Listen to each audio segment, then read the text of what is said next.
പ്രിയപ്പെട്ട രക്ഷിതാക്കളെ, നമ്മളൊന്ന് അപ്ഡേഷൻ ആവേണ്ട ആവശ്യമുണ്ട്.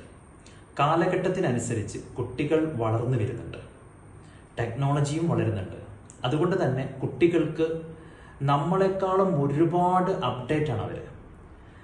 ആ അപ്ഡേഷൻ ആയതുകൊണ്ട് തന്നെ നമ്മളെപ്പോഴും ചൂഷണം ചെയ്യപ്പെടാൻ സാധ്യതയുണ്ട്.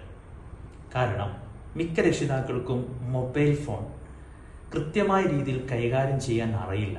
പലപ്പോഴും നമ്പർ വരെ സേവ് ചെയ്യാൻ വേണ്ടി നമ്മൾ നമ്മുടെ മക്കളുടെ കയ്യിലാണ് ഫോൺ കൊടുക്കാറ്. അല്ലേ, ഇതൊന്ന് നമ്പർ ഒന്ന് സേവ് ചെയ്ത് കൊണ്ടുപോകാം എന്ന് പറഞ്ഞിട്ട് നമ്മുടെ മക്കളുടെ കയ്യിലാണ് കൊടുക്കാറ്. പക്ഷെ അപ്പോൾ മക്കളൊരു കാര്യം ചിന്തിക്കുന്നുണ്ട്, എൻ്റെ പാരൻറ്റിന്, എൻ്റെ അമ്മക്ക് ഇതൊന്നും അറിയില്ല. അപ്പം ഞാൻ എന്ത് മൊബൈൽ കളിച്ചാലും ഒരു കുഴപ്പമില്ല, അത് ഹൈഡ് ചെയ്യാൻ എനിക്കറിയാം. ആ ഹൈഡ് പൊളിക്കാൻ ആർക്ക് കഴിയില്ല? പാരൻറ്റിന് കഴിയില്ല എന്ന ഉത്തമ ബോധ്യം ആർക്കുണ്ട്? കുട്ടികൾക്കുണ്ട്. അതുകൊണ്ട് തന്നെ പ്രിയപ്പെട്ട രക്ഷിതാക്കളെ, നമ്മൾ അപ്ഡേഷൻ ആവണം. കാലഘട്ടത്തിനനുസരിച്ച് സ്മാർട്ട് ഫോണിനെ കുറിച്ച് നമ്മൾ അറിയണം.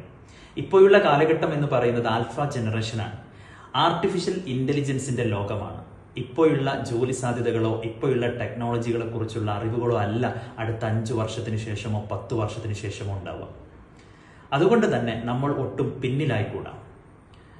അറ്റ്ലീസ്റ്റ് സ്മാർട്ട് ഫോണിനെ കുറിച്ചും അതിലുള്ള സോഷ്യൽ മീഡിയകളെ കുറിച്ചും, എന്താണ് ഫേസ്ബുക്ക്, എന്താണ് വാട്സപ്പ് തുടങ്ങിയ മീഡിയകളെ കുറിച്ച് കൃത്യമായിട്ട് അറിയാനും അത് കൈകാര്യം ചെയ്യാനും നമ്മൾ പഠിക്കാൻ തയ്യാറാവേണ്ടതുണ്ട്. അവിടെ നിന്ന് തുടങ്ങട്ടെ നമ്മുടെ പഠനം. ഇനി വരുന്ന കാലഘട്ടത്തിലെ കുട്ടികളെ ഫേസ് ചെയ്യാൻ വേണ്ടിയിട്ട്, ന്യൂ ജനറേഷൻ എന്ന് നമ്മൾ ഓമന പേരിട്ട് വിളിക്കുന്ന ആ കുട്ടികളെ കൈകാര്യം ചെയ്യാനും നല്ലൊരു പാരന്റിങ് അവർക്ക് കൊടുക്കാനും വേണ്ടിയിട്ട് നമ്മൾ അപ്ഡേഷൻ ആവേണ്ടതുണ്ട്.